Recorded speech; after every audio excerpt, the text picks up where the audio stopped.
Hola y bienvenidos a un nuevo análisis. En nuestra entrega anterior lo dejamos en un momento clave. La expedición real carlista de 1837 a las puertas de Madrid. Literalmente a las puertas. Sí, parecía que ya lo tenían, pero todo se fue al traste y acabó en una retirada, bueno, caótica y desmoralizadora. Totalmente. Hoy vamos a retomar la historia justo ahí. Porque lo que pasa justo después, entre finales de 1837 y 1838, es crucial para entender por qué la guerra empieza a decantarse. Exacto. Y la clave, que es lo interesante, no está tanto en el campo de batalla. No. No. La clave está dentro, en las grietas del propio movimiento carlista. Vamos a ver cómo un proyecto que parecía un bloque de granito empieza a desmoronarse por dentro. Pues ese es el plan. Vamos a desgranar esas divisiones, el agotamiento y cómo se quedaron solos. Empecemos por arriba, por la corte de Don Carlos, porque el ambiente telita. El ambiente era tóxico, sí. Lleno de recriminaciones, de buscar culpables. Y hay un caso que lo ilustra a la perfección, que es el del general Miguel Gómez. Es de novela. A ver, sitúanos. ¿Quién era Miguel Gómez? Pues mira, Gómez era probablemente uno de sus mejores generales, de los más audaces desde luego. En 1836, un año antes de la expedición real, él lidera su propia expedición, y fue un éxito militar, vamos, rotundo. Ah, sí. Recorre 4.500 kilómetros por territorio enemigo. 6 meses. 6 meses. Atraviesa Asturias, Galicia, llega a Andalucía, toma ciudades como Córdoba, Cáceres, y no solo sobrevive, sino que vuelve al norte con más hombres, más caballos y hasta artillería que le había quitado al enemigo. Una proeza. Vale, una hazaña así, lo normal es que te reciban con desfiles y medallas, ¿no? Pues no. El premio que le dieron don Carlos y su camarilla fue acusarle de insubordinación ¿Cómo? y de abuso de autoridad. Lo encerraron en un castillo. Es increíble. O sea que lo castigan por tener éxito. Esto ya nos da una idea del nivel de paranoia y de envidias que había ahí dentro. Es que su éxito generó un miedo y unas envidias feroces. Lo vieron como una amenaza. Y el mensaje que se envió al resto de oficiales fue terrible. La lealtad ciega a la camarilla del pretendiente era más importante que ganar batallas. Y supongo que esa desconfianza no era solo algo personal. Debajo había algo más, ¿no? Una división de ideas. Precisamente. Ahí está la clave de todo. Por un lado tienes la base social del carlismo. Campesinos, artesanos, gente que luchaba por una idea muy visceral del antiguo régimen. Dios y rey. Una visión idealizada, casi paternalista del rey. Totalmente. Pero por otro lado estaba la élite, los cuadros dirigentes. Y ahí el panorama era otro. Las fuentes, como las memorias del príncipe Lichnowsky, que luchó con ellos, describen una corte donde, y cito casi de memoria, chocaban tantos intereses y fermentaban tantas intrigas. Vaya. Generales compitiendo por el favor del rey, políticos pensando en el futuro, y esa desconexión, esa fractura entre la cúpula y la base, se convirtió en un cáncer después del fracaso de Madrid. Y en medio de todo ese nido de víboras, en junio de 1838 nombran a un nuevo comandante en jefe, una figura que va a ser, central en todo esto, el general Rafael Maroto. Maroto, un personaje fascinante y muy controvertido. Él no era un carlista de la primera hora.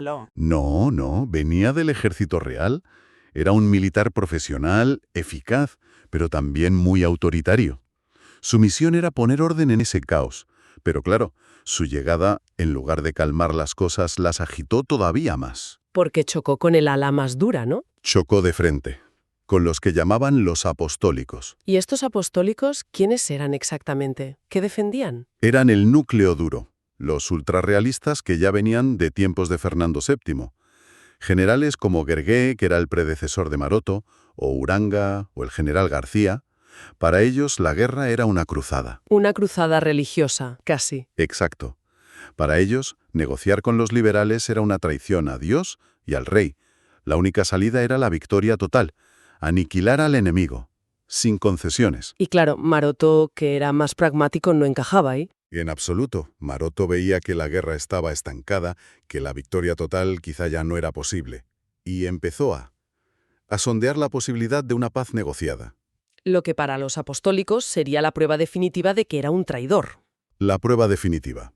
El propio Lichnowsky describe al general García como un hombre que intentaba hacer entrar en mi corazón gota a gota el veneno de sus principios.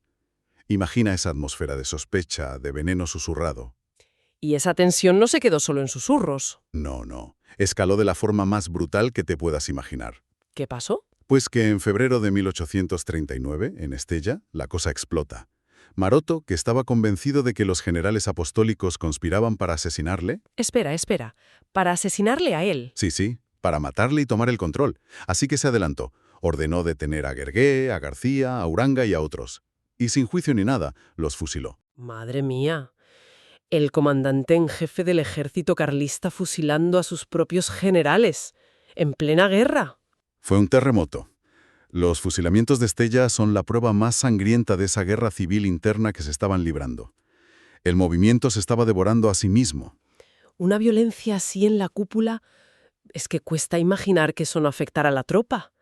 Dejemos las intrigas de los generales. ¿Qué pasaba con el soldado de a pie? ¿Cuál era su situación después de la retirada de Madrid? Desoladora. Es la única palabra. La retirada fue una pesadilla logística y moral. Las crónicas de la época, de los dos bandos, describen un ejército hambriento, desnudo, que de todo carecía. Claro, piensa en la psicología de esa gente. Llevaban meses marchando, creyendo que iban a entrar en Madrid como héroes. Y de repente se ven huyendo, acosados. Pasaron de sentirse libertadores a ser fugitivos.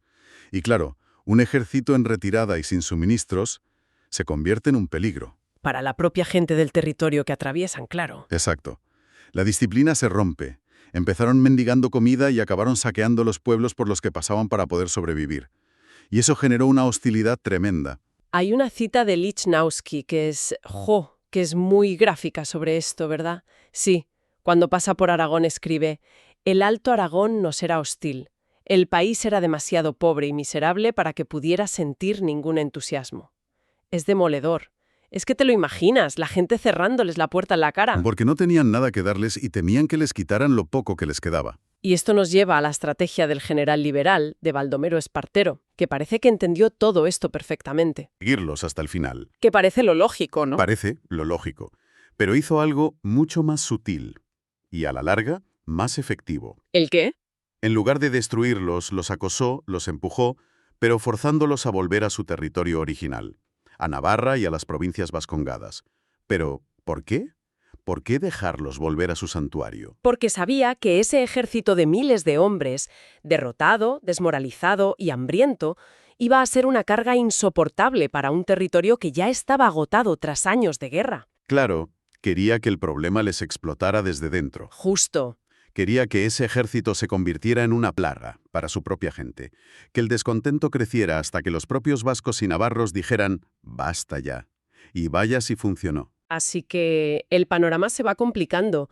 Tenemos una cúpula rota, una base militar y civil agotada, el cuadro sombrío. Pero en una guerra así siempre queda la baza del apoyo exterior. ¿Tenían alguna esperanza ahí? Esa es la tercera pata del colapso, y la respuesta es no.